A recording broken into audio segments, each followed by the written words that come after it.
Mariing kinokondena ng Makabayan Coalition ang tila hindi na raw tapat at genuine na hanay ng party list system sa Kongreso na malaking bilang daw nakatutok na lamang sa politikal na interes at hindi na para maging kinatawan ng masa.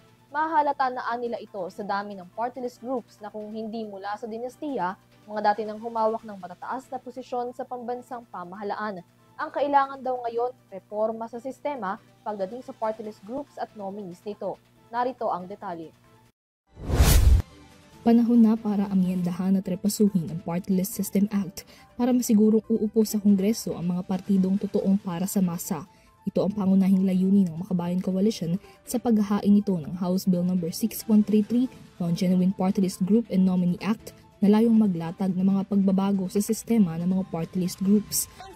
Coalition na dungisan na ang party list system ng mga partido at nominadong hindi naman ganap na kinakatawan ang mga nasa marginalized at underrepresented sector. Sa halip, karamihan na sa mga party list groups, partikular na sa ibadalawang kongreso mula na sa mga malalaki at malalakas na mga pamilya o may malalaki at matataas ding mga political interest.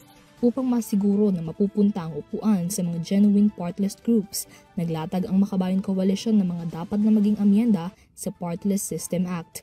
Sa ilalim ng amyenda, kailangang masiguro na kinakatawan nito ang mga nasa marginalized sector gaya ng mga manggagawa, magsasaka, mangingisda, mahihirap, indigenous communities, senior citizens, persons with disabilities, kababaihan, kabataan, war veterans, OFWs at mga professional.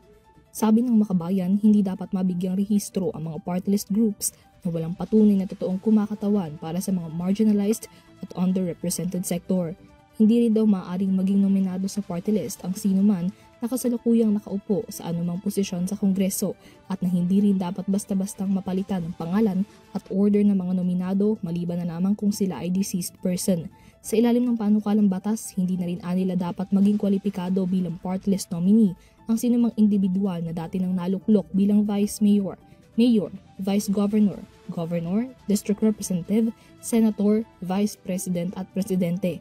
Magiging grounds for disqualification na rin ang mga nominees na kabilang sa political dynasty o mga individual na may hanggang 4th degree relative sa mga incumbent government officials na naunang nabanggit.